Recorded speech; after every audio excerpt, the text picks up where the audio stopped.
Prepare Printhead cleaning solution and cotton swab.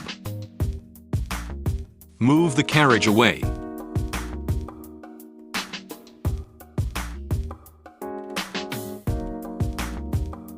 Use the cotton swab dipped in cleaning solution. Wipe the ink off the wiper.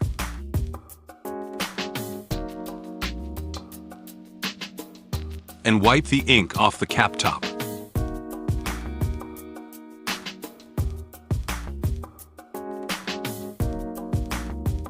Return the carriage to its original position. Prepare Printhead moisturizing solution and straw. Move the carriage away.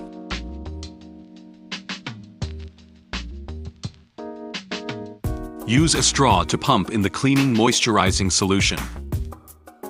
Drop into the cap top.